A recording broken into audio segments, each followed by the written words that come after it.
दुनिया के सर्वश्रेष्ठ वैज्ञानिकों में से एक थे। वह चल नहीं सकते थे, बोल नहीं सकते थे, परंतु जीवन में बहुत कुछ करना चाहते थे।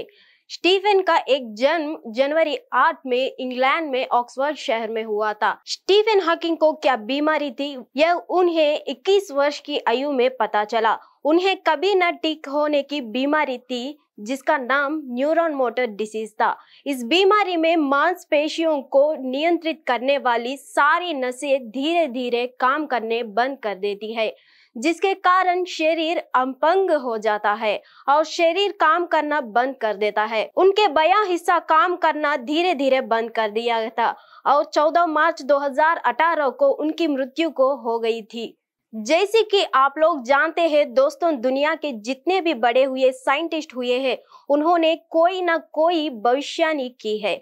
आज इस ब्लॉग में हम बात करेंगे हॉकिंग की भविष्यवाणी की और उन थीरीज के बारे में, जिसे जानकर आप हैरान हो जाएंगे। दोस्तों, जैसे कि आप लोगों की पता होगा, हमारे ब्रह्मांड के जन्म एक बहुत बड़े धमाके से हुआ था। इसी थ्योरी को बिग बैंग कहते हैं, लेकिन कई हमारे वैज्ञानिक हमेशा से यह पता लगाने की कोशिश करते रहे हैं कि बिग बैंग से पहले क्या था। कुछ वैज्ञानिकों का कहना बिग बैंग से पहले एक सूक्ष्म बिंदु था, जिसके विस्फोट के बाद हमारे ब्रह्मांड का जन्म हुआ, जिसके बाद से हमारा ब्रह्मांड निरंतर बढ़ रहा है। एक बार स्टीफन से पूछा गया कि बिग बैंग से पहले हमारे यूनिवर्स में क्या था। स्टीफन हॉकिंग यूनिवर्स ने कहा कुछ भी नहीं। उन्होंने बताया जैसे साउथ पोल में जाकर कोई साउथ नहीं होता, वैसे ही जब यूनिवर्स नहीं था तब इस दुनिया में कुछ नहीं था। बहुत से वैज्ञानिकों का यह मानना है कि हमारा यूनिवर्स हर सेकेंड निरंतर फैलता जा रहा है, जिसकी वजह से एक गैलेक्सी दूसरी गैलेक्सी से दूर हो रही है और यही बाकी सब गैलेक्सीज के साथ हो रहा है। धीरे धीरे गैलेक्सीज इतने फैल जाएंगे कि एक दिन हमारा ब्रह्मांड अंत की ओर चले जाएंगे। स्टीफन हॉकिंग का कहना था कि यूनिवर्स के इस अंत को देखने के लिए मनुष्य जाति रहेंगे ही नहीं। उनकी माने तो मनुष्य कुछ सेकंडों सालों के मेहमान है और बहुत ही जल्द ही हमारी मानव सभ्यता का अंत हो जाएगा, जिसके हॉकिंग ने 3 रीजन बताए। उनका कहना था कि मनुष्य एडवांस टेक्नोलॉजी के चलने एक दिन खुद ही खत्म हो जाएंगे। विश्व युद्ध की संभावनाएं बढ़ती जाना, हम सब यह तो जानते हैं कि अगर थर्ड वर्ल्ड वॉर होता है तो वह न्यूक्लियर वॉर होगा, क्योंकि न्यूक्लियर वॉर में रेडिएशन इतना ज्यादा जाएगा और मनुष्य इस काबिल भी ना रहे कि वह अपनी आने वाली पीढ़ी को जन्म दे सके, जिसके चलते धीरे धीरे मनुष्य प्रजाति समाप्त हो जाएंगे। उनकी दूसरी भविष्यवाणी थी कि किसी साइंटिफिक जेनेटिक डिसीज के चलते मानव जाति तबाह हो जाएंगे। पिछले कुछ सालों में जो हमने देखी ही लिया है कि कैसे कोरोना वायरस ने हमारी जिंदगी हिलाकर रख दी है।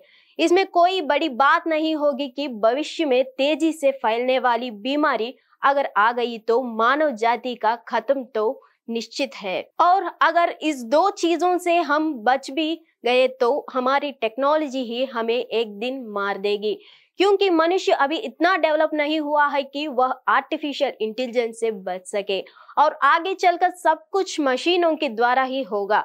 अगर आगे चलकर इन मशीनों ने ही हम पर हमला कर दिया तो हम लोग अपना बचाव कैसा कर पाएंगे, जिसके मतलब यह हुआ कि मनुष्य जाति का विनाश, क्योंकि हम मशीनों से लड़ ही नहीं पाएंगे। वैज्ञानिकों को एलियंस को सिग्नल नहीं भेजना चाहिए। हॉकिंग का यह मानना है कि हमें दूसरे ग्रहों के परजीवियों का सिग्नल नहीं भेजना चाहिए।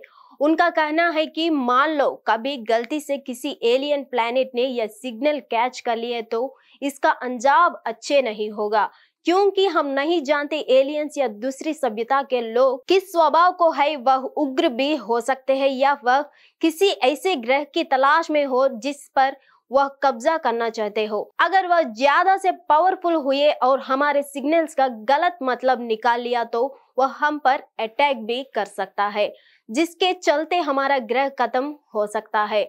कोई बड़ी बात नहीं जिस हिसाब से अर्थ पर पोल्यूशन और ग्लोबल वार्मिंग बढ़ती जा रहा है। जिसकी वजह से अर्थ की तापमान लगातार बढ़ रहा है। हमारी टेक्नोलॉजी भी एडवांस्ड होती जा रही है तो रेडिएशन भी लगातार बढ़ ही रहा है, जिसके कारण ओजोन परत में छेद होते हैं और ओजोन की परत कमजोर होती जा रही है। स्टीफन हॉकिंग का मानना था कि मनुष्य प्रजाति खुद ही अपनी विनाश का कारण बनेगी। वह हमेशा से प्रदूषण की समस्या को लेकर चिंतित थे। उनका कहना था कि अगर ऐसे ही पेड़ काटते गए, ग्लेशियर पिघलते गए, प्रदूषण बढ़ता गया और ग्लोबल वार्मिंग कम नहीं हुए तो अर्थ हैबिटेट के लिए असुरक्षित जगह बन जाएगी और सच में एसिड रेन संभावना बढ़ जाएगी।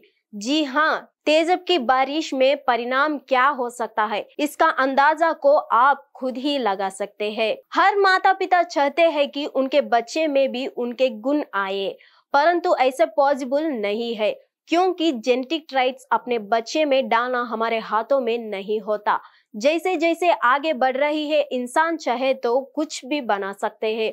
हाल ही में वैज्ञानिकों ने 3D प्रिंटिंग टेक्नोलॉजी की मदद से एक जिंदा हार्ट बनाया था और आर्टिफिशियल हार्ट होने के बावजूद भी यह सारे ओरिजिनल हार्ट की तरह कर रहा था। स्टीफन हॉकिंग का मानना था आने वाले कुछ ही वर्ष में इंसान करने जेनेटिक इंजीनियरिंग लगेगा। जेनेटिक इंजीनियर का मतलब होता है कि किसी स्पाइसेस का जीन साथ मनचाहे बदलाव करना। अगर ऐसे हुआ तो माता पिता अपने होने वाले बच्चों की जीन्स में बदलाव करके मनचाहे गुण डाल पाएंगे। दोस्तों, आपको क्या लगता है इस बदलाव के बाद हमारी जिंदगी कैसी हो जाएगी? दोस्तों, पिछले कुछ सालों में हमने देखा कि स्टीफन हॉकिंग की काफी सारी भविष्यवाणी सही साबित हुई है। तो क्या सच में मनुष्य जाति अंत भी निश्चित है? आपको क्या लगता है?